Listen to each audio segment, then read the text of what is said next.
ये पूरा संसार जो है वो कर्म प्रधान है। जो जैसा कर्म करता है उसको उसी प्रकार का फल मिलता है और कर्मों के फल से कोई बच नहीं सकता, चाहे इसमें जो मर्जी क्यों ना हो, कोई कितना भी महान क्यों ना हो, उसे भी कर्मों का फल भुगतना ही पड़ता है। तुलसीदास जी ने रामायण में फरमाया है कि कर्म प्रधान विश्व रच राखा, जो जस करे हैं सो तस फल चाखा।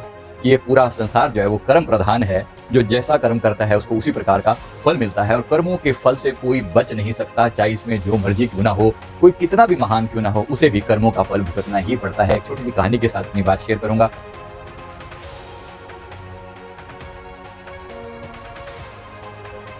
सेल्फ अवेकनिंग मिशन से संजीव मलिक।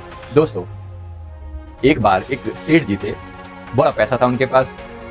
उनका एक उसूल था कि वो जब भी किसी को कुछ उधार देते तो लोगों से जो ना पूछते, भाई ये जो उधार दे रहा हूँ ये कब चुकाओगे, भाई इस जन्म में चुकाओगे या अगले जन्म में चुकाओगे। तो उसमें से कुछ लोग जो ईमानदार होते वो कह देते कि इसी जन्म में चुका दूंगा, फिर उनसे डेट वेट लिख ली जाती और उनको पैसा दे दिया जाता। और जो कहते, कुछ लोग चालाक होते थे, बोलते थे अगले जन्म में लौटाऊंगा। इसने अगले जन्म किसने देखा, कौन आ रहा है कौन नहीं आ रहा, यहाँ से अभी तो पैसा ले लो। तो वो लोग समझते थे कि हम बड़े चालाक हैं। संसार में भी लोग कुछ ऐसे ही समझते हैं, अरे क्या फर्क पड़ता है कि जैसे तरह के जब लग जियो, सुख से जियो, उधार लेकर घी पियो, क्या फर्क पड़ता है।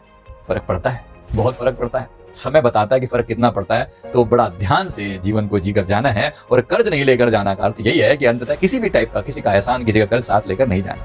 तो एक बार एक चोर वहां पर आया। उसने कहा कि देखिए जरा ये कैसे करता है, ये सेठ कैसे करता है। तो उसने जो है ना उनसे पूछा, उन्हें कुछ उधार लिया। मुनीम ने पूछा कि भाई कितने, कब उधार चुकाओगे। तो उसने कहा कि अगले जन्म में चुका दूंगा। तो लिख दिया उसके आगे, अगले जन्म में चुका दूंगा। सबसे ऐसे ही पूछा जाता और सबके आगे लिख दिया जाता, जब भी चुकाएगा इतने दिन बाद चुका देगा, ऐसा लिख दिया जाता। तो अब चोर जो था वो आया इसी इरादे से था, भाई ये तो एक बात है कि भाई मैं उधार ले रहा हूँ यहाँ से, लेकिन अंततः उसका मकसद होता कि इसकी तिजोरी ही उड़ा दूंगा। तो उसने रात ही योजना बना रखी थी, तिजोरी देख लूं कहाँ पर कैसे। तो उसने सब देख लिया, नजर रखी, और रात को वो आ गया, भैंस के तबेले में घुस गया, जहाँ पर भैंसें बांधी जाती है वहां घुस गया। और वहां चुपचाप अब वेट कर रहा है, भाई रात हो तो मैं सेंध लगाऊं, मैं अंदर घुसूं। तो भैंसों के तबेले में वो छुपा हुआ बैठा है। अब कुदरत की ऐसा खेल कि जो भैंसें आपस में, दो भैंसें बात कर रही हैं अपनी भाषा में, और ये चोर जो है जानवरों की भाषा समझता था, वो उनकी भाषा सुन रहा है आपस में। तो एक भैंस जो है दूसरी भैंस को बात कर रही है, कह रही है कि तू कब आई। उसने कहा कि मैं तो कल ही आई हूँ। और तू कब से है यहाँ पर, कि मुझे तो 3 साल हो गए हैं यहाँ पर। भाई तू कैसे आई यहाँ पर। उसने कहा कि पिछले जन्म में सेठ से उधार लिया था और उधार मैंने अगले जन्म में करने का वादा कर दिया था। मेरे को लगा कौन देखता है, लेकिन पता लग रहा है कि मैं मरने के बाद जो है मुझे भैंस बना दिया गया और मैं यहाँ पर दूध देकर अपना कर्ज जो है चुकता कर रही हूँ, 3 साल हो गए हैं। उसने कहा कि मैं तो कल ही आई हूँ, तो मेरे को तो बड़ा लंबा समय लगेगा। ये दो भैंसें आपस में बात कर रहे हैं और ये चोर सुन रहा है। इससे बड़ी हैरानी हुई, भाई ये खेल तो बड़ा महंगा है। मैं सोच रहा था कि यहाँ से पैसा लेके उड़ जाएंगे, पर यहाँ लग नहीं रहा कि पैसा लेके उड़ने वाला कोई सिस्टम है। हिसाब किताब तो ये बना के देना ही पड़ेगा, किसी ना किसी रूप में तो देना ही पड़ेगा। ये बात है तो केवल समझाने मात्र के लिए भी ऐसा हुआ था या नहीं हुआ था, ऐतिहासिक घटना ना होकर इस बात को सिर्फ एक सिंबॉलिक घटना की तरह हम समझें कि हमें लगता है कि कौन देख रहा है। परमात्मा वहां भी देख रहा है जहां कोई और देखने वाला नहीं है। इस बात को अच्छे से हम समझ लें। और अंदर ही बैठा हुआ है जिसे हम बोलते हैं चित्रगुप्त।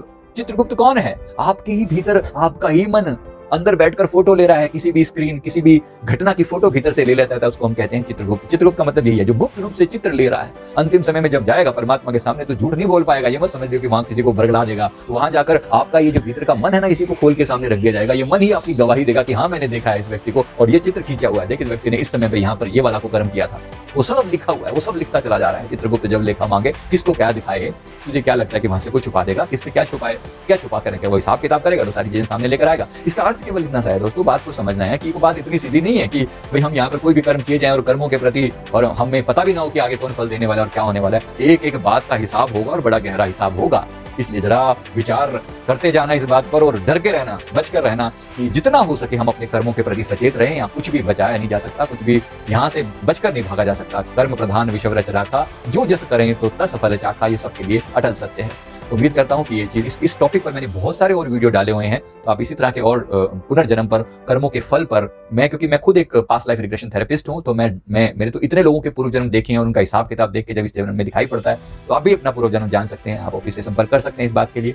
तो मैं उम्मीद करता हूँ ये स्टोरी आपको अच्छी लगी होगी। वीडियो को लाइक करें, कमेंट करें, हमारे चैनल को भी सब्सक्राइब कर लें। Thank you very much.